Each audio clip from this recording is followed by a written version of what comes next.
your mental health is getting killed every day, every second. লাইফটা grow করার জন্য, লাইফটা শাইন করার জন্য, and you are capable, you are good enough, you are strong enough, you deserve a better work place. You are not bound to continue your work in a negative working environment. একটা জিনিস notice করেছো, বেশিরভাগ মানুষ কিন্তু স্যালারির জন্য job ছাড়ে না, তারা জব ছাড়ে একটা কমন রিজনের জন্য, যেটা আমি যখন তোমাদের সামনে ডিসক্লোজ করব তোমরা সবাই রিলেট করতে পারবে ওই কারণটার সাথে। কারণ এমন কোনো মানুষ নেই যে জব করে অথচ এই কারণটা ফেস করেনি। আচ্ছা এইবার বলো যে কখনো কি এরকম হয়েছে তোমার সাথে যে অফিস যাওয়ার কথা ভাবতেই তোমার বুক ধরফর করে উঠেছে, তোমার মনের ভিতরে ভয় ছড়িয়ে পড়েছে? কখনো কি এরকম হয়েছে যে সারাদিন তুমি গাধার মতো খেটে যখন বাড়ি ফিরেছো অফিস থেকে আর তারপরে ফ্যামিলির সাথে একটু টাইম স্পেন্ড করছো, সেরকম সময় হোয়াটসঅ্যাপে মেসেজ আসলো, high please call me now, it's urgent. ব্যাস, তোমার যে প্ল্যানটা ছিল ফ্যামিলির সাথে টাইম স্পেন্ড করার সেটা ভেস্তে গেল। কখনো কি এরকম হয়েছে যে তুমি অনেক দিন ধরে প্ল্যান করে রেখেছো যে এই সানডেতে তুমি তোমার ফ্রেন্ডসদের সাথে ক্রিকেট খেলবে, একটু তুমি রেডি হয়ে খেলার জন্য বেরোচ্ছ বাড়ির থেকে, এরকম সময় একটা মেসেজ আসলো অথবা একটা কল আসলো, এ hi can you have a quick discussion on this topic just for 5 minutes? ব্যাস, তোমার সানডেটা শেষ। মানেটা এরকম হলো যে টেকনিক্যালি তুমি মানডে টু ফ্রাইডে জব করছো আর 9 to 6 জব করছো, বাট এটা কি সত্যি? আমি তোমাদেরকে জিজ্ঞেস করছি, তোমরা কি শুধু মানডে টু ফ্রাইডেই জব করো 9 to 6? তার বাইরে কখনো কাজ করো না? যদি দেখতে যাও না, যদি একটু তলিয়ে দেখো, ডিপলি ভেবে দেখো, তাহলে 9 to 6 আমরা জব করি না, আমরা 24/7 জব করি। 24/7 অফিস নিয়ে আমরা ভাবতে থাকি। আমাদের যে পুরো মেন্টাল স্পেসটা সেটা অকুপাই করে রাখে আমাদের টক্সিক বস। অনেস্টলি স্পিকিং, সব বস খারাপ না, বাট ভালো বস, ভালো লিডার খুবই রেয়ার। সেটা যদি তুমি পেয়ে থাকো তাহলে তুমি ভাগ্যবান, তুমি লাকি। আর টক্সিক বস এটা ভীষণ কমন। এমন কোনো মানুষ নেই যে এই ভিডিওটা দেখছে সে বলতে পারে যে সে তার পুরো ক্যারিয়ারে কোনো টক্সিক বসকে তার জীবনে পায়নি। এটা হতেই পারে না। আর টক্সিক বস এতটাই ডেঞ্জারাস যে তোমাকে ভিতর থেকে না টুকরো করে ভেঙে ফেলে, তোমার কনফিডেন্স লুজ হয়ে যায়, তুমি নিজের সত্তাকে হারিয়ে ফেলো, তুমি নিজের আইডেন্টিটি লুজ করে ফেলো, তুমি শুধু একটা দাস হয়ে থেকে যাও, স্লেভ হয়ে থেকে যাও। সে তোমাকে যা বলে তোমাকে সেটাই অক্ষরে পালন করতে হয়, তোমার কোনো মতামত থাকে না, তোমার কোনো মেন্টাল পিস থাকে না, মেন্টাল হেলথ থাকে না। তাই আজকের ভিডিওতে আমরা একটু মন দিয়ে বোঝার চেষ্টা করব ফেজ ওয়াইজ যে টক্সিক বস কিভাবে তোমাকে ডিস্ট্রয় করে, আর তারপরে আমরা বুঝবো যে কি কি করলে এটার থেকে তুমি নিজেকে রেস্কিউ করতে পারো, এটার থেকে তুমি নিজেকে বাঁচাতে পারো। হ্যালো, আমি Tanmoy, welcome back to talk to Tanmoy. আরও একটা নতুন অধ্যায় নিয়ে, নতুন চ্যাপ্টার নিয়ে আমি তোমাদের সামনে উপস্থিত। আজকে কথা বলবো টক্সিক বসকে নিয়ে। একজন টক্সিক বস কি করে তোমার মেন্টাল হেলথকে ডিস্ট্রয় করে দিতে পারে, কিভাবে তোমাকে একজন মানসিক রোগী বানিয়ে দিতে পারে, সেই দিকগুলোই আজকে আমরা এই ভিডিওর ভিতরে দেখব, বুঝবো। Phase 1, modern toxicity. এই ফেজটাতে কি হয়, তোমাকে হোয়াটসঅ্যাপে মেসেজ করা হয় outside your office hours, please check this mail, please call me, please keep the report ready. এইভাবেই শুরু হয় প্রথমে। আর তারপরে আফটার অফিস আওয়ার্স, যে কোনো অড আওয়ার্সে, রাত 10টায় 11টায় WhatsApp message, Teams message, ping ping, তোমাকে কন্টিনিউয়াসলি পিং করছে, তোমাকে কল করছে অড আওয়ার্সে। সানডে সকালে তোমাকে কল করে জিজ্ঞেস করছে, are you free, can you have a quick discussion, it is very urgent, I hope you are okay with this, right? একটা কথা কি বলতো, যেখানে তোমার পার্সোনাল স্পেস ইনভেড হয় একবার না বারবার, সেখান থেকেই শুরু হয় টক্সিসিটির। Always remember that. Second phase, self doubt, silent damage. এটা কিন্তু তোমাকে ভিতর থেকে ক্রমশ ধীরে ধীরে ভেঙে ফেলে। একটা সময় তুমি পুরো সেলফ ডাউটের ভিতরে চলে যাও। কিভাবে করা হয় সেগুলো তোমাকে বলি এবার। তোমার কাজ নিয়ে খুব বেশি ক্রিটিসাইজ করা হয়, তোমার কাজ নিয়ে কোনো অ্যাপ্রিসিয়েশন দেওয়া হয় না। তুমি যত ভালোই কাজ করো না কেন, কখনোই অ্যাপ্রিসিয়েশন পাও না। অথচ তোমার প্রতিটা কাজের ভিতরে কিছু না কিছু ভুল ফাইন্ড আউট করা হয়, ত্রুটি খুঁজে বের করা হয়, আর সেটাকে বড় করে দেখানো হয়। তোমাকে বলা হয়, এই সামান্য কাজটুকু তুমি করতে পারলে না, সেম অন ইউ। আর যখন তুমি কোনো কাজ দাও তখন তোমাকে বলা হয়, this is very substandard, we have never expected this kind of work from you. এই ধরনের ক্রিটিসিজম করে তোমাকে স্লো পয়জনিং করা হয়। তুমি নিজেকে সেলফ ডাউট করতে শুরু করো। তুমি প্রশ্ন করো নিজেকে নিজেই, what happen to me, am I finished? তোমাকে বলা হয়, I have expected better work from you, I have never expected this kind of substandard work, what are you doing? We are paying you so much high salary and you are providing us this kind of substandard work. It is never expected. এই ধরনের comment তোমাকে শুনতে হয়। আর appreciation না থাকলে self confidence ধীরে ধীরে মরে যায়। সেলফ কনফিডেন্সকে বাঁচিয়ে রাখার জন্য অ্যাপ্রিসিয়েশন ইজ ভেরি ইম্পর্টেন্ট। এটা অক্সিজেনের মতো কাজ করে। 3 নম্বর phase, fear and anxiety loop. এই ফেজটা কিন্তু ভীষণ ডেঞ্জারাস। এখানে তুমি সবসময় ভয়ের নিচে থাকো, তুমি সবসময় অ্যাংশিয়াস থাকো। পিং হলেই, ধরো একটা নোটিফিকেশন আসলো, তোমার পিলে চমকে যায়, না জেনে এখন এটা ওপেন করে কি দেখবো। মিটিং ইনভাইট দেখলে তুমি প্যানিক করতে থাকো যে এখন আমাকে এই প্রশ্নগুলো করবে, আমি কি উত্তর দেব। তুমি কনফিডেন্স লুজ করো, তুমি ভয় পাও মিটিং অ্যাটেন্ড করতে। তারপরে তুমি একটা মেসেজে রিপ্লাই করতে একটু দেরি হয়ে গেলে গিল্টি ফিল করো। তুমি মনে ভাবো যে ওরা নিশ্চয়ই আমার ব্যাপারে কিছু আজে বাজে ভাবছে, উল্টোপাল্টা ভাবছে হয়তো যে আমি আমার কাজটা সিরিয়াসলি করছি না, ভাবছে হয়তো যে আমি ওয়ার্ক ফ্রম হোম করছি আর তাই জন্য হয়তো নিজেকে অ্যাভেলেবেল রাখছি না, আমি গায়ে হাওয়া লাগিয়ে ঘুরে বেড়াচ্ছি, এই জন্য হয়তো মেসেজে রিপ্লাই করতে দেরি হচ্ছে। তো তুমি নানা রকম চিন্তা করতে থাকো, তোমার মাথার ভিতরে যে তারগুলো আছে না সেগুলো সব জড়িয়ে যায়। কেন? তুমি কিন্তু কাজের জন্য নিজেকে অ্যাভেলেবেল রাখছো না সিস্টেমের সামনে। তুমি সবসময় নিজেকে অ্যাভেলেবেল রাখার চেষ্টা করছো শুধু ভয়ের জন্য, ভয়ের কারণে, তাই নয় কি? বসের ফোন দেখলেই তোমার টেনশন হতে শুরু করে, ফোন বাজলেই তোমার ধড়কন বেড়ে যায়, তোমার হার্টবিট বেড়ে যায়। 4 নম্বর ফেজ, আইডেন্টিটি ব্রেক। 4 নম্বর ফেজটা ভীষণ ডেঞ্জারাস। এখানে তোমার আইডেন্টিটিকে ব্রেক করে দেওয়া হয়। তুমি বসে বসে ভাবো যে I think I am not enough, I am not good enough. তুমি ভাবো যে I am not capable enough. তুমি ভাবো যে no, I think I am not worthy of this job, I think someone should replace me, someone deserves this job, not me. তুমি নিজেকে continuously criticise করো, blame করো। তুমি নিজেকে বলো যে না, I think I am not able to deliver, I am not able to justify. এরকম ধরনের চিন্তা ভাবনা তোমার মাথার মধ্যে আসে। অ্যাকচুয়ালি প্রবলেমটা কিন্তু তুমি না, প্রবলেমটা হলো তোমার জন্য যে এনভায়রনমেন্টটা ডিজাইন করা হয়েছে, হস্টাইল এনভায়রনমেন্টটা বাই ইয়োর টক্সিক বস, সেই এনভায়রনমেন্টটা দায়ী।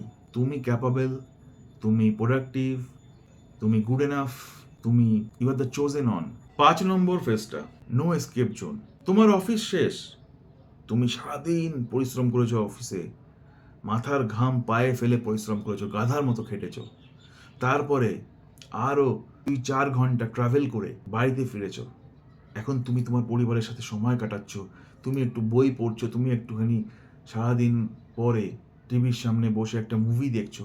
আর তখনও কিন্তু তোমার মাথার মধ্যে তোমার সেই টক্সিক বস ঘুরে ফিরে বেড়াচ্ছে, সে তোলপাড় করে বেড়াচ্ছে, সে তোমাকে ডমিনেট করছে তোমার মাইন্ড স্পেসে। তোমার হার্টবিট, তোমার প্যালপিটেশন কিছুই নর্মাল না। তুমি সারাক্ষণ অফিস নিয়েই ভাবছো, অফিসের বাইরে চলে এসছো, কিন্তু খেতে বসে, ডিনার করতে লেগে, ফ্যামিলির সাথে টাইম স্পেন্ড করতে গিয়ে, গল্পের বই পড়তে গিয়ে তোমার মাথার মধ্যে কিন্তু অফিসই ঘুরছে। তুমি সেই জোন থেকে কিন্তু বেরোতে পারছো না। যদিও এখন তুমি তোমার বাড়িতে, যদিও তুমি তোমার পরিবারের সাথে এখন সময় কাটাচ্ছ, যদিও তুমি তোমার বন্ধুদের সাথে এখন একটু তাস খেলছো বা ক্রিকেট খেলছো বা ব্যাডমিন্টন খেলছো, কিন্তু তুমি কিন্তু অ্যাকচুয়ালি পড়ে আছো সেই অফিসেই। এই ফেজ 5 কিন্তু এতটাই খতরনাক। Phase 6, mental health breakdown. এটাই সেই স্টেজ যেখানে তুমি ডিপ্রেশনে চলে যাও, যেখানে তোমার মেন্টাল হেলথ কোলাপস করে যায়, যেখানে তোমার মেন্টাল হেলথ কমপ্লিটলি ডিটোরিয়েট হয়ে যায়। এই 5টা ফেজ যেটা আমি আগে বললাম, সেইগুলো এনশিওর করে এই phase number 6কে।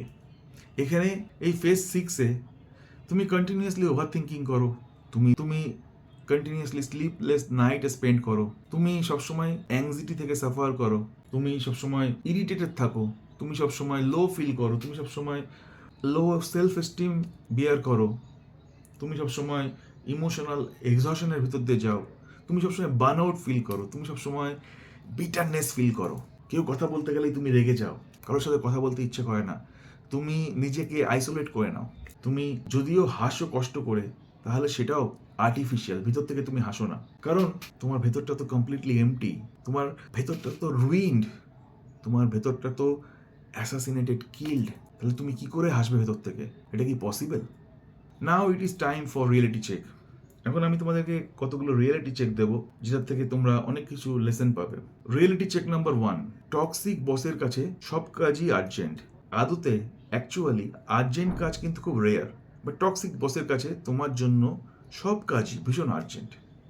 Reality check number 2, যদি তুমি পাবলিকলি ইনসাল্ট হও, যদি তোমার পিস পাবলিকলি ডিস্ট্রয় হয়, মেন্টাল হেলথ পাবলিকলি ডিস্ট্রয় হয়, তাহলে প্রাইভেটে বলা অ্যাপোলজি কোনো ভ্যালু রাখে না। রাখে কি? তোমাদের কি মতামত? রিয়েলিটি চেক নাম্বার 3, 24/7 জবে অ্যাভেলেবেল থাকাটাকে ডেডিকেশন বলে না, এটাকে যেটা বলে সেটা হলো exploitation. Yes, you have heard me right, this is called exploitation, not dedication. এবার যে কথাগুলো বলবো সে কথাগুলো কিন্তু ভীষণ ইম্পর্টেন্ট কথা, আর এটাই যদি তুমি মিস করে যাও তাহলে কিন্তু তোমার একটা খুব বড় লস হয়ে যাবে। You will miss the important section of this video.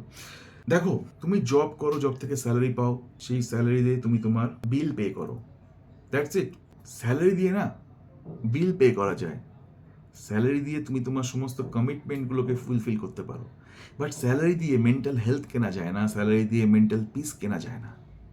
যে বস তোমার পার্সোনাল স্পেসে ইনভেট করছে, যে বস তোমার উইকেন্ডগুলোকে শেষ করে দিচ্ছে, রুইন করে দিচ্ছে, যে বস তোমার ফ্যামিলি টাইমটাকে ডিস্ট্রয় করে দিচ্ছে, সে কিন্তু অ্যাকচুয়ালি তোমার লাইফটাকেই ডিস্ট্রয় করে দিচ্ছে। We live for our family, we do job to shine in our life, we don't do job to survive the life. না, আমরা শুধু বেঁচে থাকার জন্য কি জব করি? না, আমরা আমাদের ফ্যামিলিকে সাপোর্ট করার জন্য, আমার স্বপ্নগুলোকে পূর্ণ করার জন্য। জব হারালে না জব পাবে, কিন্তু রেসপেক্ট হারালে না, you will lose your entire thing, you will lose the confidence. So always prioritize your self respect, don't lose it. Self রেসপেক্টকে হারিয়ে ফেলো না। যে জায়গায় তোমার কোনো ভ্যালু নেই, তোমার কাজের কোনো ভ্যালু নেই, তুমি কখনো অ্যাপ্রিসিয়েশন পাও না, সেখানে লয়্যালটি দেখানো, it is just stupidity. Don't show loyalty over there. এবার আমি তোমাদেরকে দেবো কিছু সলিউশন যেগুলো তোমাদের জন্য হয়তো ভীষণই ফ্রুটফুল হবে যদি তোমরা এগুলো অ্যাপ্লাই করতে পারো। দেখো, সবসময় ঝগড়া করা, ফাইট ব্যাক করা ইজ নট এ সলিউশন, এর থেকে ইভেনচুয়ালি কিছুই পাওয়া যায় না, বাট নিজেকে প্রোটেক্ট করা possible. If fighting is not possible always, then protection is possible. Yes, it is possible. আর এই প্রোটেকশনের জন্য তোমাদেরকে কিছু স্টেপস অ্যাপ্লাই করতে হবে। স্টেপ নাম্বার 1, না বলতে শিখতে হবে। You have to say no, you have to set the boundaries. তোমাকে বাউন্ডারি ড্র করতে হবে, boundary will bring respect to you. Step number 2, তোমাকে এটা বলতে হবে, I will check it tomorrow. এটা বলতে শিখতে হবে, জোর করে হলেও বলতে হবে। প্রথমে জোর করে বলতে হবে, পরে এটা অভ্যাসে পরিণত হবে। স্টেপ নাম্বার 3, ইমোশনাল ডিসিশন নিও না, ইমোশনালি রেসপন্ড করো না। You have to be practical and rational. Don't use emotion, don't bring emotion at your workplace. Always think rationally and take decision rationally. Respond properly. Behave professionally. Document everything. That is the step number 4. Document everything. Use your mail. Use your Outlook as much as possible. Document everything. ঠিক আছে? Define the work hours. You just need to define your work hours. Don't entertain anyone when you are on leave, when you are on weekend, when you are having time with your family. Don't entertain. You have to balance your work life and personal life. And you have to make sure that others do respect that, including your toxic boss. দেখো, না বলাটা না কোনো wrong attitude না, this is called self respect. Sometimes you have to put your foot down and you have to say no. No means no, and that is not attitude for sure. That is called self-respect. আর যদি কিছুই change না হয়, then you have to quit. Leaving is not weakness. It is just you are choosing your mental peace over the job, and that is absolutely right decision. You must choose your mental peace over the job. If you are in a wrong environment, toxic environment, hostile environment, and nothing is changing, your boss is not changing his behavior, his working style, then you have to change the workplace. লাইফটা না শুধু survive করার জন্য না, লাইফটা grow করার জন্য, লাইফটা শাইন করার জন্য।